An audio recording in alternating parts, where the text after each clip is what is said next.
Hello everyone, good morning students. आज electrostatics के इस नए वीडियो में हम लोग कूलॉम्स लॉ से फोर्स से निकलकर आज बातें करेंगे फील्ड से आगे की। फील्ड में हम लोग पढ़े हैं कुछ, है ना। हमने पॉइंट चार्ज का फॉर्मूला पढ़ा है, पॉइंट चार्ज के कारण जो फील्ड आता है उसका फॉर्मूला पढ़ा है। अब इससे आगे की बात करेंगे, मतलब इसके आगे हम कहाँ तक जा सकते हैं। तो आज हम जो शुरुआत कर रहे हैं वो है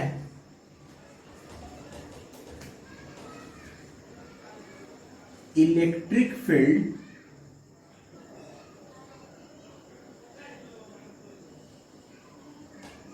ड्यू टू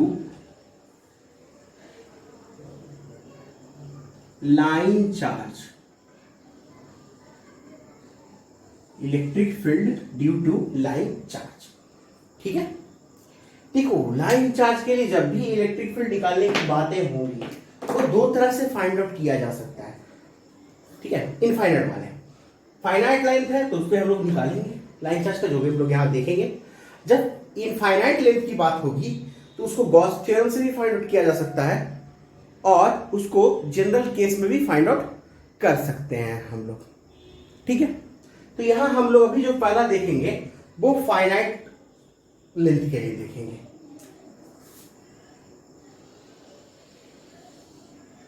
ठीक है, ये मेरा फाइनाइट लेंथ है जो पॉजिटिवली चार्ज है, ठीक है। इसका लेंथ हम लोग मान लेते हैं L रहा होगा और लेमडा इसका चार्ज पर यूनिट लेंथ रहा होगा। And we have to find electric field at point P, ठीक है, जो कि D डिस्टेंस पे है।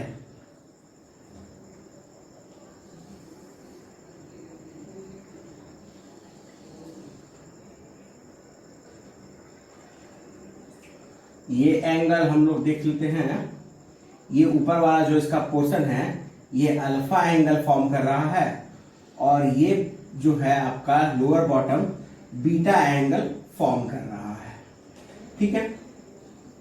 अब कैसे फाइंड आउट कर सकते हैं, याद होगा जो हम लोग पीछे हम लोग पढ़े थे जब हम फोर्स निकाल रहे थे लाइन चार्ज के कारण या और भी सिस्टम में रिंग वाला चार्ज था उसके कारण, वहां हम लोग एक चीज समझे थे कि ये जो फील्ड या फोर्स है, ठीक है, वहां जो फील्ड का फॉर्मूला KQ/R², फोर्स का KQ1 Q2 अपॉन R², ये किस पर डिपेंड करता है, पॉइंट चार्ज पर। यानी ऑब्वियस है कि हम इस पॉइंट पर जो भी फील्ड निकालेंगे वो इसके पॉइंट चार्ज के आना चाहिए, लेकिन ये तो है लाइन चार्ज, मतलब ये हमारे बात को नहीं मान रहा।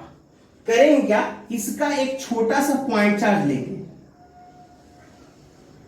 तो ये छोटा सा पॉइंट चार्ज, ये छोटा सा पॉइंट चार्ज थीटा एंगल पर मान लेते हैं इसका लेंथ dy है और इस पे चार्ज कितना है, dq है, और ये डिस्टेंस, ये y डिस्टेंस है इस पॉइंट से जो हमने परपेंडिकुलर डिस्टेंस लिया है OP, ठीक है।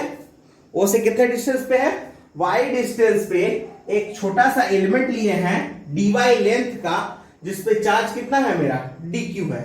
इस dq के कारण यहां एक फील्ड आएगा d, ठीक है, और de क्या होगा, तो de वाला जो फील्ड ये हम देख रहे हैं ये होगा k इंटू dq अपॉन, अगर ये y और ये d है इसको चलो r मान लेते हैं, और r का वैल्यू कितना होगा, तो r का वैल्यू होगा under root y² plus d², या r² होगा y² प्लस d², तो ये kq upon k dq upon r² हो जाएगा। तो अब दिक्कत कहां आएगा, इस d का दो कंपोनेंट होगा बाबू, जो होगा एक d cos थीटा और एक होगा आपका d sin थीटा। इधर एंगल थीटा है, तो अब देखो तकलीफ कहां से आती शुरू है, क्योंकि हमने dq का वैल्यू नहीं फाइंड आउट किया, dq हमको मालूम नहीं है। cos थीटा के हिसाब से sin थीटा तो हम cos थीटा sin थीटा लगा सकते हैं, जो एंगल चेंज हो रहा है वो हम कर सकते हैं, लेकिन पहले हमको इस dq का वैल्यू मालूम होना चाहिए। तो dq का वैल्यू के लिए हमको dy चाहिए। समझ रहे हैं बात को? dq के लिए क्या चाहिए? dy चाहिए। कैसे होगा बोल समझते हैं। देखो लेमडा क्या होता है? चार्ज पर यूनिट लेंथ, यानी लेमडा इक्वल्स क्या होगा? dq upon dy। तो यहां से dq क्या हो जाएगा? Lambda into dy। Lambda into dy तो आ गया, ठीक है। अब जरा देखो, लेमडा इंटू dy अगर हम यहां रख देते हैं, समझो ध्यान से, लेमडा इंटू dy यहां रख दे तो थीटा भी वेरिएबल, y भी वेरिएबल, दो वेरिएबल नहीं रख सकते हैं। हमें करना क्या होगा? एक वेरिएबल के टर्म में लाना होगा, यानी y का ये जो वेरिएबल है वो किसी तरह से किसके वेरिएबल में आना चाहिए? थीटा के वेरिएबल में आना चाहिए। तो देखो क्या करेंगे, यहां से tan थीटा यहां से क्या हो जाएगा? y अपॉन डी होगा, तो y क्या होगा आपका? d tan theta. तो dy क्या हो जाएगा? इसको डिफरेंशिएट कर लो tan को, तो tan का डिफरेंशिएशन क्या होता है? Sec square theta, sec square theta. और y का वैल्यू d tan थीटा है, वो इसमें हम लोग रख देते, तो r स्क्वायर का वैल्यू मिल जाएगा, d square tan square theta plus d square. d square common ले लेंगे तो 1 प्लस tan स्क्वायर थीटा, और 1 प्लस tan स्क्वायर क्या होता है? Sec square. तो हमको r स्क्वायर का वैल्यू डायरेक्ट मिल गया और dy का वैल्यू डायरेक्ट मिल गया, तो हम दोनों वैल्यू यहां रख देते हैं, तो d का वैल्यू हमको मिल जाएगा। तो यहां से d क्या हो जाएगा? अब देखो, तो यहां से अब हम लोग का d होगा k dq, k, और dq का वैल्यू कितना है? dq को हम लोग कहते हैं लेमडा इंटू dy, तो lambda into D sec square theta. तो ये हो जाएगा आपका k lambda D sec square theta, और r स्क्वायर को लिख सकते हैं D square sec square theta. तो sec square theta cancel, d से d कैंसल, तो आ जाएगा k लेमडा d, यहां पे वो एक d थीटा छूट गया है आप लोग का, यहां पे एक d थीटा छूट गया है, ठीक है, इनटू d थीटा। अब बोलना मत कि d से d कैंसिल हो जाएगा, मन में एक सवाल किसी को इधर आ नहीं जाना चाहिए कि d से d कैंसिल होगा। ये d है और ये d थीटा क्या है? स्मॉल एंगल है जो इसके कारण आया था। देखो यहां जो y equal D tan theta था, ये एक्चुअली हुआ क्या था? तो y को थीटा के टर्म में डिफरेंशिएट किए थे, तो tan का डिफरेंशिएशन तो सेक स्क्वायर थीटा आ गया था, तो dy कितना हो जाएगा यहां से? तो d थीटा यहां मल्टीप्लाई हो जाएगा, यानी dy क्या हो जाएगा? d sec square theta d theta. तो ये d का वैल्यू आ गया। हमारे पास d का दो कंपोनेंट है, एक वर्टिकल और एक हॉरिजॉन्टल। देखो दो तरह से क्वेश्चन पूछा जा सकता है। यही क्वेश्चन अगर हमको इस तरह से ये ओरिएंटेशन में रखा रहता चार्ज, ठीक है, और मान लो तुम यहां से एक एलिमेंट ऐसे इस तरह से लिए होते और इसका इधर एक फील्ड बनता, तो दो कंपोनेंट यहां भी बनता, तो यहां होता क्या कि cos थीटा वाला जो कंपोनेंट है वो यहां वर्टिकल हो जाता और sin थीटा वाला कंपोनेंट क्या हो जाता? हॉरिजॉन्टल। वो तो डिपेंड करेगा कि कैसा क्वेश्चन दिया हुआ, किस तरह से आपका चार्ज रखा हुआ है रॉड। इस बात को एकदम याद रखिएगा, चार्ज रॉड कैसा रखा हुआ है। अगर चार्ज रॉड वर्टिकल रखा हुआ है तो हॉरिजॉन्टल कंपोनेंट हमेशा क्या होगा? cos, और वर्टिकल कंपोनेंट क्या होगा? sin। अगर इसी को हॉरिजॉन्टल बना देंगे तो मेरा वर्टिकल कंपोनेंट क्या हो जाएगा? cos, और हॉरिजॉन्टल कंपोनेंट क्या हो जाएगा? sin। वो डिपेंड करेगा क्वेश्चन कैसे, क्योंकि ऐसा क्वेश्चन भी दिया रहता है, तो सोचना होगा वहां कि आप क्या कर रहे हैं। तो पहले हम यहां पे हॉरिजॉन्टल कंपोनेंट निकालते हैं EX, क्योंकि ये DEX है हमारा हॉरिजॉन्टल एक्स के डायरेक्शन में, तो इंटीग्रेशन इसका करना होगा हमको DE cos थीटा का। इंटीग्रेशन DE का वैल्यू रख देते हैं, तो DE का वैल्यू हमारे पास k लेमडा अपॉन d, जो कांस्टेंट है उसको बाहर कर लिया हमने, cos थीटा, और ये d थीटा अंदर रह जाएगा क्योंकि ये वेरिएबल है।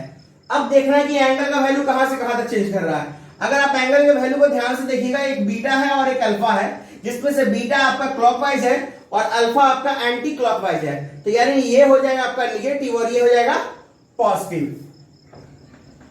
और ये हमेशा याद रखिएगा एंगल किधर से मेजर करते हैं, जो एक्सट्रीम पॉइंट को मीट करने वाला लाइन है उससे डिस्टेंस की तरफ, जो एक्सट्रीम पॉइंट को मीट करने वाला लाइन है उससे डिस्टेंस की तरफ, ये हमेशा याद रखिएगा। कॉस का इंटीग्रेशन क्या होता है, तो कॉस का इंटीग्रेशन होता है साइन, तो ये रिजल्ट क्या हो जाएगा, K lambda upon D sign theta minus alpha से बीटा, तो हो जाएगा K lambda upon D sine beta minus of sine minus alpha, और साइन माइनस थीटा आप लोग पढ़े थे माइनस साइन थीटा होता है, साइन में क्या होता है, sine minus theta minus sine theta होता है, फोर्थ क्वाड्रेंट में sine negative 0 degree no change, then sine theta minus होगा, और ये रिजल्ट हो जाएगा K lambda upon D sine beta plus sine alpha, ये आ जाएगा ई एक्स का वैल्यू। ठीक है, अब ई वाई निकालो। अब यहां पर हम लोग एक और ई वाई का वैल्यू निकालते हैं, तो ई वाई क्या आ जाएगा, सेम वही होगा ई वाई के लिए।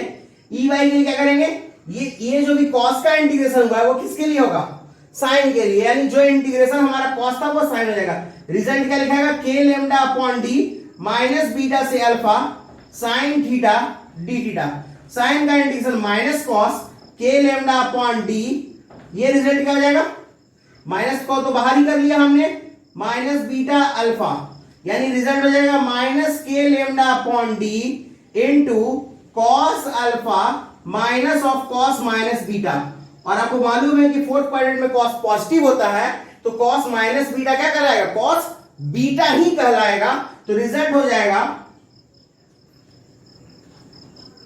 माइनस अंदर मल्टीप्लाई कर देते, ध्यान से देखना वो, ये तो सेम वही रह जाएगा, cos minus beta minus cos beta ही रह जाएगा, cos minus beta cos beta ही रह जाएगा, लेकिन ये माइनस अंदर मल्टीप्लाई होगा तो ये प्लस और ये क्या हो जाएगा माइनस, तो रिजल्ट क्या लिखाएगा, cos beta minus cos alpha, समझ रहे हैं ना बात को, कॉस माइनस थीटा क्या होता है, यहां पे लिख दे रहे हैं दो चीज, cos minus theta cos theta होता है, ठीक है, और sine minus theta minus sine theta होता है। ऐसे भी आप समझ सकते हैं कि कॉस इवन फंक्शन है तो उसमें माइनस अंदर से बाहर आएगा नहीं, और साइन ऑड फंक्शन है तो उसमें भी माइनस बाहर आ जाएगा, ये आप लोग पढ़ना भी है मैथ में, तो वहां से भी समझ सकते हैं।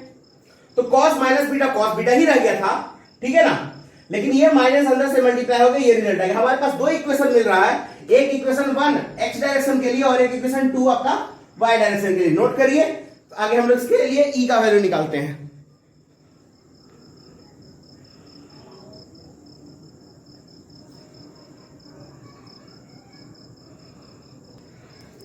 नोट हो चुका है।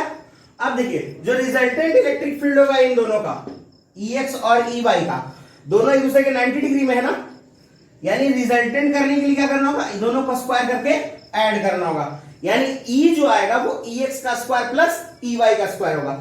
तो इसको थोड़ा मिटा देते हैं हम लोग, उसके बाद इसको लिखेंगे, सॉल्व करके ई का वैल्यू फाइंड आउट करेंगे।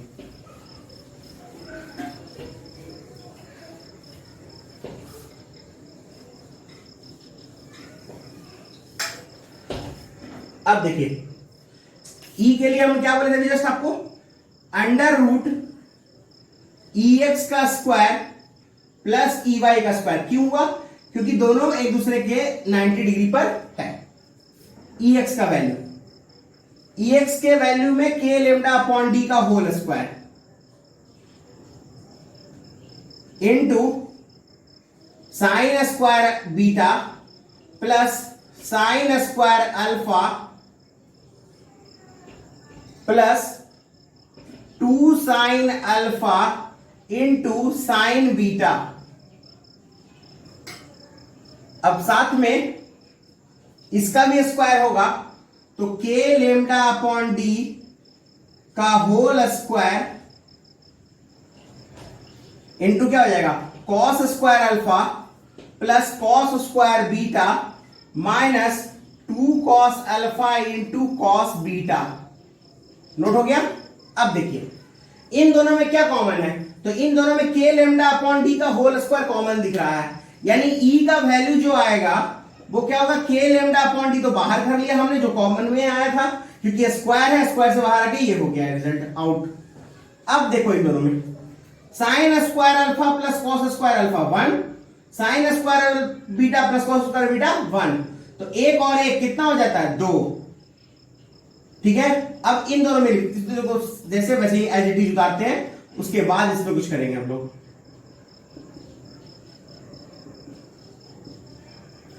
आप देखो इन दोनों में क्या कॉमन दिख रहा है, जल्दी बताओ, सोच लो ठाकुर, क्या दिख रहा है?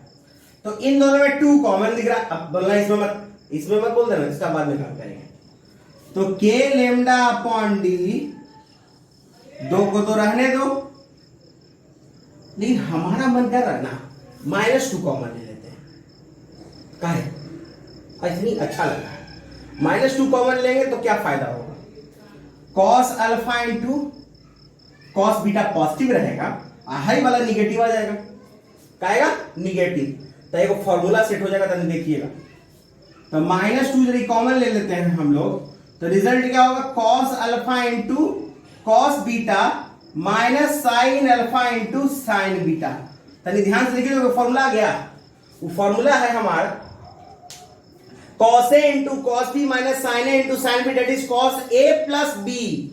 यानी ये रिजल्ट है K lambda upon D under root 2 cos alpha minus beta, नहीं cos alpha plus beta.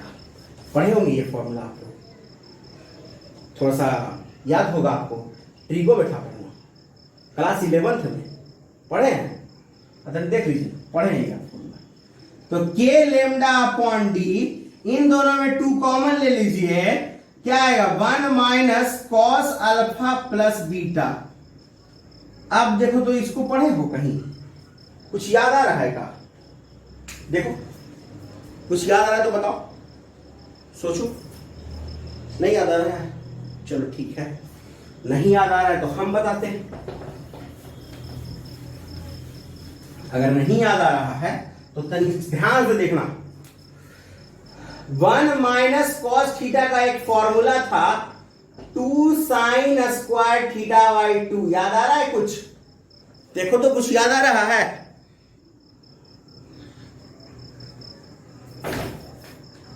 1 minus cos theta का एक फॉर्मूला था ना 2 साइन स्क्वायर थीटा बाई 2, याद आ रहा है?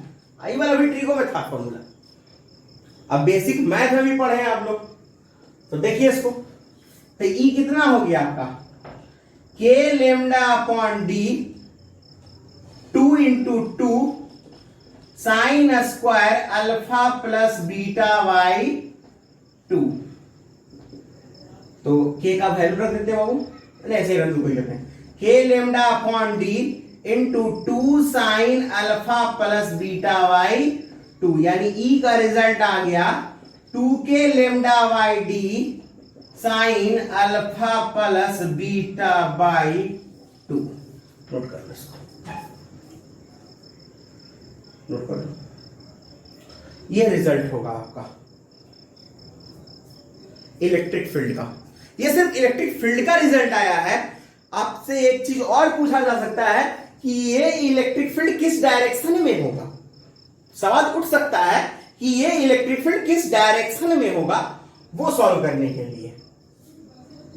तो पहले इसको देख लो, तब उसको बताते हैं, ठीक है? अब डायरेक्शन देखो, डायरेक्शन के लिए क्या करते हैं हम, तो डायरेक्शन के लिए देखना जरा ध्यान से,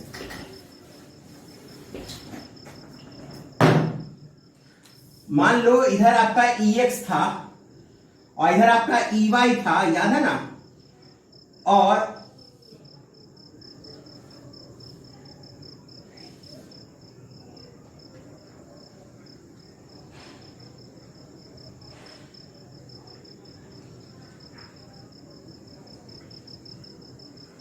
ये एंगल है इसके डायरेक्शन का, एक्स एक्सिस से डायरेक्शन लेते हैं। तो अगर तुम ध्यान से देखोगे ये EY है तो इस तरफ भी EY आएगा, तो हम डायरेक्शन tan फाई इक्वल्स क्या ले लेंगे, EY अपॉन EX, क्या ले लेंगे, EY अपॉन EX। तो रिजल्ट क्या हो जाएगा, के लेमडा अपॉन डी था ना, into sine alpha plus sine beta divided by, ओ पहले बाई का लिखना था, पहले एक्स का लिखना ना, तो ये हो जाएगा आपका cos beta minus cos alpha divided by के लेमडा अपॉन डी इंटू, ये होगा, देख लो। अब यहां पर के लेमडा अपॉन डी तो कैंसिल हो जा रहा है, लेकिन इन दोनों में क्या कर सकते हैं हम लोग, तो याद होगा आप इसका भी एक फॉर्मूला पढ़े हैं ट्रिगो में, cos c minus cos d और sin c plus sin d। तो sin c plus sin d का फॉर्मूला क्या था, 2 sin c plus d by 2 into cos c minus d by 2, और cos c minus cos d का formula था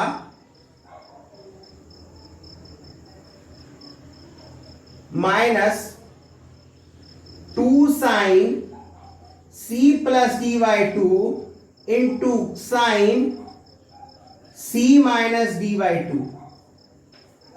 याद आ रहा है कुछ, तो अब उसका फॉर्मूला लगा लेते हैं, इसको फॉर्मूला को लगाइए,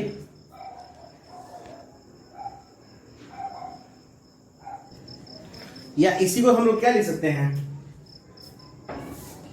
2 sine c plus D by 2 into sine d minus C by 2, दोनों पढ़े होंगे आप लोग।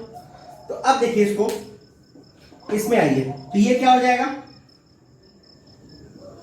2 sign beta plus alpha by 2 into sine alpha minus beta by 2।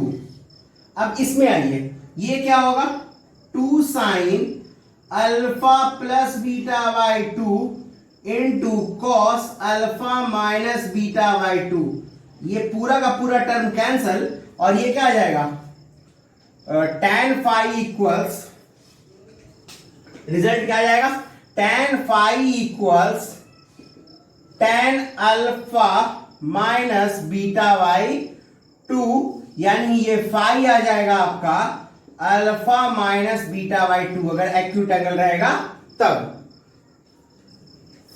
ये हो गया आपका result, basic result line charge के लिए फील्ड का।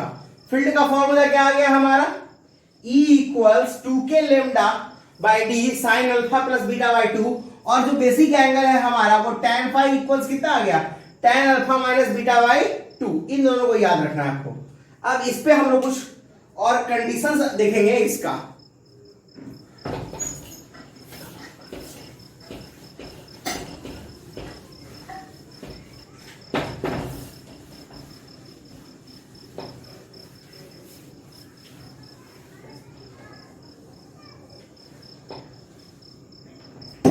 देख, अब जरा ध्यान से देखना वो,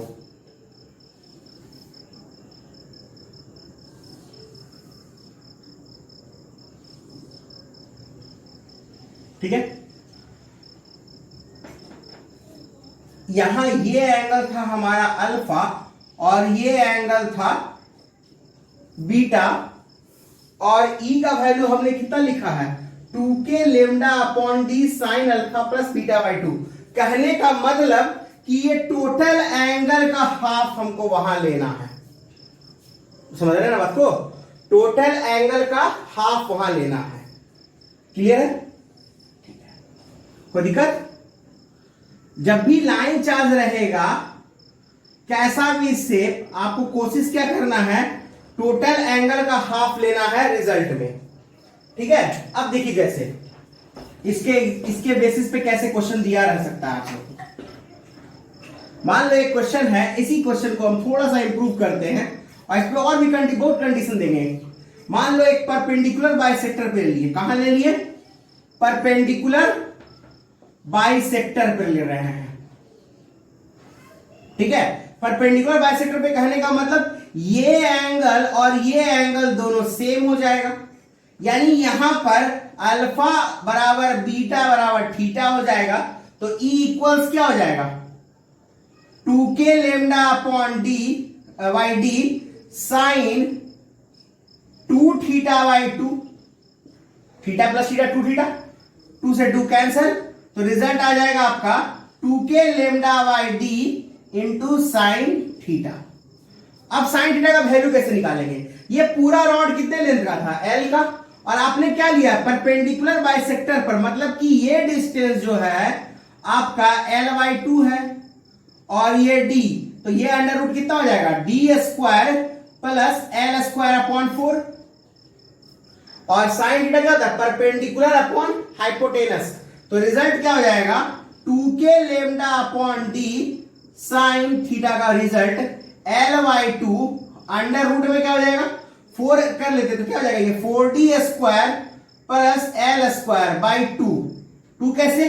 तो 4 LCM लिए तो 2 बाहर आ जाएगा, 2 से 2 बाहर हो गया, L upon under root 4d² plus L²। Note कर लीजिए इसको। ये क्या हुआ? परपेंडिकुलर बाइसेक्टर पे। ऐसा और भी क्वेश्चन दिया जा सकता है, जैसे देखो और भी, ये हो गया नोट। ये हुआ तो पास करके इसको नोट कर लेना। अब देखो इसके बेसिस पे और कैसे दिया जा सकता है। मान लो एक सेमी सर्कुलर आर्क को और उसके सेंटर पर निकालने कहते हैं, तो सबसे पहले ये देखो कि टोटल एंगल कितना बना है हमारा? पाई, ठीक है। तो ई का कितना हो जाएगा रिजल्ट? तो उसके लिए समझना होगा पहले कि डिस्टेंस कितना है, तो डिस्टेंस आर है हमारा, तो आर इसका रेडियस सेमी सर्कल है ना, और आप इसके सेंटर पर निकाल रहे हैं, तो 2k लेमडा अपॉन आर, ऐसे हम सेमी सर्कल का फिर से निकाल के दिखाएंगे। या तो सेमी सर्कल पे हमने जो फोर्स का निकाला था उसके बेसिस पे इसका फील्ड निकाला जा सकता है, लेकिन यहां हम लाइन चार्ज का यूज करके निकाल रहे हैं।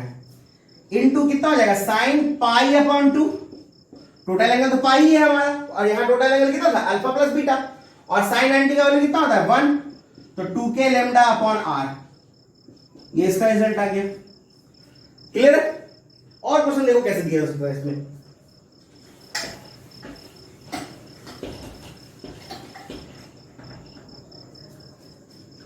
अब देखो मान लो एक क्वार्टर ले लिया, अब क्वार्टर से दिमाग में कुछ और नहीं चला लेगा, ये 90 डिग्री एंगल है, क्योंकि हम लोग बिहार में रहते हैं। कहां रहते हैं? बिहार में रहते हैं, थोड़ा सोचना, ठीक है। अब मान लो यहां तुमको निकालना है इसके कारण फील्ड का, तो फील्ड का फॉर्मूला फिर यहां से डिस्टेंस देख लो, तो यहां जो तुम अगर डिस्टेंस देखोगे तो ये भी डिस्टेंस आर ही होगा, पक्का। R√2 मत सोच लेना, R√2 नहीं है, आर ही होगा, क्योंकि सेंटर से सरकमफेरेंस के बीच का डिस्टेंस। तो फिर क्या हो जाएगा? E equal 2k lambda upon R into sine pi upon 2 divided by 2, यानी 2k lambda upon R into sine pi upon 4, ठीक है। तो रिजल्ट क्या हो जाएगा? 2k lambda upon R sine pi 4 का 1/√2 होता है। सॉल्व कर लो, ये रिजल्ट आ गया तुम्हारा ई का, ठीक है। हो गया नोट? अब चलो आगे चलते हैं। अब मान लो इस पे और भी दूसरा दिया हुआ है, जैसे कभी कभी कुछ और भी शेप दिया रहता है, जैसे कहीं कहीं ऐसा शेप दिया रहता है,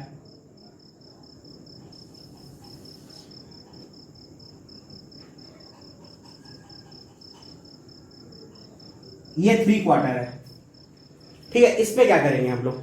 तो देखो 3 क्वार्टर में क्या करेंगे? 3 क्वार्टर में ये सब plus plus plus plus plus plus plus plus, सारे पे प्लस चार्ज है। अब ध्यान से समझना है, बहुत अच्छा चीज है, समझोगे बहुत आराम से इसको निकाल सकते हो तुम। तो इसको पहले अलग अलग 3 क्वार्टर्स में डिवाइड कर दो, 3 क्वार्टर था, 3 अलग अलग क्वार्टर में डिवाइड कर दिए। अब जब तुम ध्यान से देखना, ये पूरा का पूरा क्वार्टर इसके लिए सिमेट्रिक है, ठीक है। ये पूरा का पूरा क्वार्टर इसके लिए सिमेट्रिक है, कहने का मतलब इस क्वार्टर के लिए एक क्वार्टर है, इस क्वार्टर के लिए एक क्वार्टर पहले से मौजूद है जो इसके फील्ड को बैलेंस करेगा। देखो अगर ये तो फिक्स है, वो जितना फील्ड इसका आएगा उतना फील्ड इसका आएगा, डिस्टेंस सेम, एंगल सेम, सारे फील्ड सेम आएंगे। तो मान लो इसका फील्ड इस तरफ आ रहा है और इसका फील्ड इस तरफ आ रहा है, ये दोनों तरफ उनको बैलेंस करेगा। क्यों इस तरफ आया? क्योंकि पॉजिटिव है, पॉजिटिव के लिए आउटवर्ड होता है, तो इस फील्ड पॉजिटिव के लिए भी आउटवर्ड होगा, तो दोनों फील्ड एक दूसरे को क्या कर देगा? बैलेंस कर देगा। वैसे ही अगर सोचो ये पूरा होता तो इसको ये बैलेंस कर देता, तो हम कह सकते हैं कि पूरे सर्कल के अगर चार्ज रहे तो उसके सेंटर पे फील्ड क्या होगा? जीरो। सर्कल रहेगा तो जीरो होगा, याद रखना। ये क्या है? अगर सर्कुलर रिंग है तो उसके सेंटर पर जीरो होता है। सर्कुलर रिंग के सेंटर पर क्या होता है? फील्ड जीरो होता है। लेकिन हम सर्कल की बात ना करके इसको फिर से 3/4 बना लेते हैं। अब मान लो फिर से ये 3/4 बन गया, इस केस में क्या होगा? तो 3/4 वाले के केस में क्या होगा? तो 3/4 के केस में क्या होगा कि इस क्वार्टर के लिए दूसरा क्वार्टर कोई मौजूद नहीं है, तो हुआ क्या? ये दोनों एक दूसरे को बैलेंस कर देगा, ये और ये एक दूसरे को बैलेंस कर देगा। जो रिजल्ट मिलेगा वो किसके कारण मिलेगा? इसके कारण, और वो होगा इस तरफ, जिसका वैल्यू फिर वैसे ही निकलेगा। ये टोटल एंगल 90 और डिस्टेंस कितना है हमारा? r। तो रिजल्ट हो जाएगा E equals 2k lambda upon r into sine π/2 divided by 2 sine, वो जो भी रिजल्ट आएगा ये π/4 फिर वही √2, यानी 2k lambda upon r into 1/√2। इसको नोट करो जल्दी से, तो आगे चलते हैं हम लोग।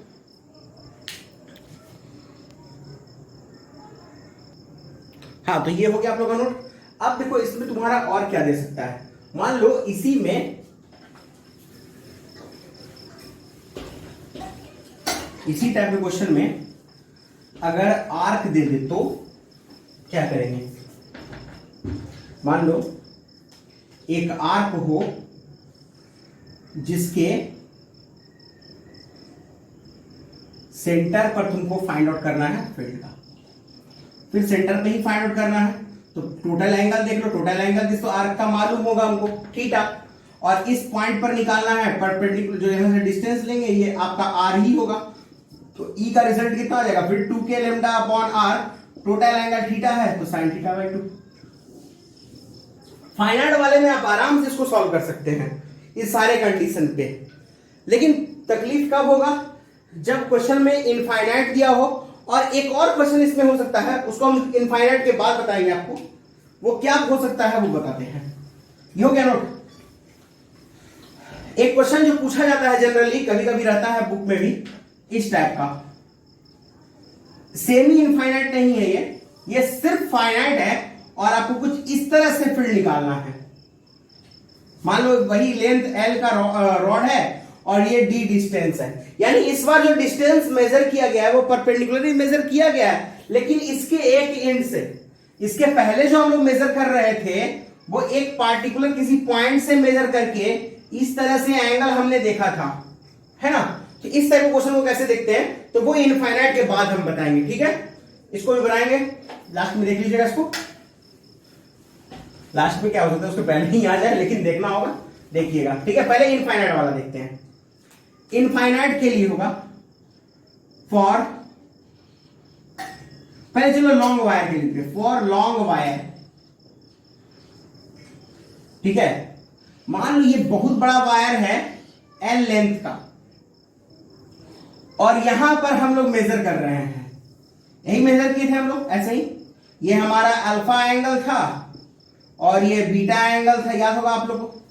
अब सोचो कि अगर ये D डिस्टेंस पे है और D को थोड़ा छोटा करते हैं, एंगल बड़ा हुआ, और छोटा करते हैं, एंगल और बड़ा हुआ, अब और छोटा करते हैं, एंगल और बड़ा हुआ, यानी जितना छोटा करेंगे एंगल उतना ही बड़ा होते चला जाएगा। तो कहता क्या है कि अगर D बहुत छोटा हो, ये डिस्टेंस एकदम छोटा हो L के रिस्पेक्ट में, तो क्या होगा? तो होगा ये कि ऑलमोस्ट 90 डिग्री को टच कर देगा, ये एंगल ऑलमोस्ट 90 डिग्री को टच करेगा। कब? लेकिन जब D बहुत छोटा होगा L के। तो हम कह सकते हैं लॉन्ग वायर के लिए, अगर D बहुत छोटा है किससे? L से, तब होगा क्या? तब होगा कि अल्फा और बीटा दोनों कितना हो जाएगा? 90। तो उस केस में E का वैल्यू कितना आएगा? Lambda y 2k lambda upon D into sine 90 plus 90/2। तो रिजल्ट हो जाएगा साइन 90 प्लस 90/2, साइन 90 ही आएगा क्योंकि ये पाई और ये 2।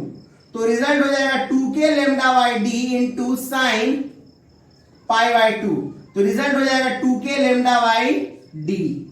या इसको किसी किसी बुक में आप देखते भी होंगे k का वैल्यू 4π लिख देता है, तो 2 लेमडा वाई 4πε0 डी। तो 2 से 2 बार में तो लेमडा अपॉन 2πε0 डी, ये ई का वैल्यू आया। कौन से केस में? जब इनफाइनाइट वायर रहेगा तब। ये नेट ई हम की बात कर रहे हैं, ये नेट इलेक्ट्रिक फील्ड आया है। लेकिन अगर आपसे जनरल कभी कैसे बोल दे कि एक्स वाला कंपोनेंट और वाई वाला कंपोनेंट क्या होगा, तो उसके लिए हमारे पास फॉर्मूला है ई एक्स और ई वाई का। याद आ रहा है कुछ? तो ई एक्स का फॉर्मूला क्या था? लेमडा के lambda upon D into sine alpha plus sine beta था ना। तो इसका रिजल्ट निकाल लीजिए। तो ये कितना था हमारा? तो साइन 90 प्लस साइन 90, साइन 90 का वैल्यू 1 और 1 ही होगा। तो क्या हो जाएगा result? 2k lambda upon D, और ये फिर क्या था? k lambda upon D into cos beta minus cos alpha. 0 cos 90 0 और वो भी cos 90 0। तो रिजल्ट हो गया 0। यानी इस वाले केस में क्या होगा कि सिर्फ और सिर्फ फील्ड इस तरफ आएगा, और उसका रीजन है ये सिमेट्रिक है। जितना पॉइंट, जितने इसके इस तरफ वर्टिकल कंपोनेंट आएंगे उतने ही इधर से आपके वर्टिकल कंपोनेंट आएंगे, दोनों एक दूसरे को बैलेंस कर देंगे, नेट रिजल्ट हॉरिजॉन्टल कंपोनेंट की तरफ मिलेगा। नोट करिए। फिर दूसरा केस देखते हैं। इसमें लॉन्ग वायर का हुआ, अब इनफाइनाइट वायर का देखेंगे। नोट हो गया? चलो अब इनफाइनाइट वायर देखते हैं। रिजल्ट अभी नहीं मिटा रहे, उसका कारण है, आप देखिएगा ध्यान से। अगर इनफाइनाइट वायर हो तो क्या होगा? ये अगर पूरा का पूरा इनफाइनाइट वायर होता, वही केस, छोटा है लेंथ, एंगल छोटा है। अगर लेंथ और बड़ा होगा तो एंगल और बड़ा होगा, लेंथ अगर और बड़ा होगा तो एंगल और बड़ा होगा। और जब ये इनफाइनाइट टच कर देगा तो ये एंगल आपका कितना हो जाएगा? 90 डिग्री। वैसे ही इधर भी आपका एंगल कितना हो जाएगा? 90 डिग्री। यानी इस केस में भी अल्फा और बीटा दोनों कितना हो जाएगा? 90। और फिर ई का वैल्यू वही आएगा 2k लेमडा अपॉन डी, और ई एक्स का वैल्यू भी वही आएगा और ई वाई का वैल्यू भी वही आएगा। नोट करिए जल्दी से इसको। ठीक है। अब देखो इसमें अगर सेमी इनफाइनाइट वायर रहेगा तो क्या होगा? समझते हैं कि सेमी इनफाइनाइट वायर में हम लोग क्या करेंगे। फिर रिजल्ट मिटा दें तो बोलता है तो रहे दो, उसको रहने देते हैं, इसको नहीं मिटाते हैं। ठीक है, इसको नहीं मिटाते हैं, इसको सही रहने दो, ये काम देगा। देखो सेमी इनफाइनाइट वायर है, ठीक है। इस पॉइंट पे हमको फाइंड आउट करना है, P पे डिस्टेंस D है। तो सबसे पहले क्या कैलकुलेट करना है? तो सबसे पहले कैलकुलेट करना है अल्फा और बीटा का वैल्यू।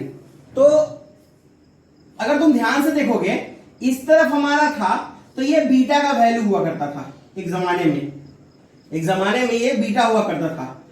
अब हुआ क्या, ये पॉइंट चलते चलते यहां चलाया, यहां गया, छोटा हुआ थोड़ा, यहां गया और छोटा हुआ बीटा, और छोटा हुआ, फाइनली जब इस पॉइंट पे पहुंच गया तो मतलब बीटा एक था। बीटा क्या बन गया? एक था बीटा। तो बीटा का वैल्यू हो गया 0, लेकिन अल्फा अभी भी जिंदाबाद है और उसका वैल्यू है 90 डिग्री, क्योंकि ये इनफाइनाइट है। तो अल्फा हो गया 90 और बीटा हो गया 0। फिर निकालते हैं हम लोग ई का वैल्यू। तो ई का वैल्यू कितना हो जाएगा? Lambda by 2k lambda by D into sine alpha plus beta by 2। Alpha और बीटा का वैल्यू कितना हो जाएगा? तो 0 प्लस 90/2 तो 2 lambda by 4 pi epsilon naught D into sine pi by 4। Sine pi by 4 का वैल्यू कितना होता है 1 बाई रूट 2। तो रिजल्ट कितना हो जाएगा lambda by 2 root 2 pi epsilon naught D. ये ई का टोटल वैल्यू आया। ईएक्स पूछेगा तो कितना आएगा, तो ईएक्स हो जाएगा हमारा के lambda upon D sine pi. तो साइन पाई का वैल्यू 1 और साइन 0 का वैल्यू 0, यानी के लेमडा अपॉन डी आएगा। यानी इसको हम ऐसे कर सकते हैं lambda by 4 pi epsilon naught D. अब इसमें रखो कॉस अल्फा का वैल्यू, तो कॉस अल्फा कितना हो जाएगा 0, क्योंकि कॉस 90 है, लेकिन कॉस 0 हो जाएगा 1। तो फिर रिजल्ट क्या आ जाएगा के लेमडा अपॉन डी, यानी ये रिजल्ट हो जाएगा lambda by 4 pi epsilon naught D. तो ये हो गया आज के वीडियो में। आप लोग क्या दिखे जो हम लास्ट बोले थे वो अगले लेक्चर में आपको बता देंगे, अगले लेक्चर में, ठीक है। तो ये हो गया हमारा आज के वीडियो में ये पूरा टॉपिक का, मतलब कि इनफाइनाइट लाइन चार्ज के लिए कैसे, लाइन चार्ज के लिए कैसे निकालते हैं, उसके अलग अलग स्टेप्स अगर उसके बेसिस पे रहेगा तो उसको कैसे हम निकालेंगे फाइनाइट वाले के लिए। इनफाइनाइट का बात अभी नहीं किए हैं। इनफाइनाइट में सिर्फ 2 ही चीज बात किए हैं, एक सेमी इनफाइनाइट का, एक लॉन्ग चार्ज वायर का, और एक इनफाइनाइट का जो जनरल केस देखा हमने। उससे रिलेटेड क्वेश्चन कैसे बन सकता है, उससे रिलेटेड क्वेश्चन कैसे पूछा जा सकता है, जानने के लिए देखिए अगले एपिसोड में हम और आप। तब तक के लिए शुभ रात्रि, सबक है।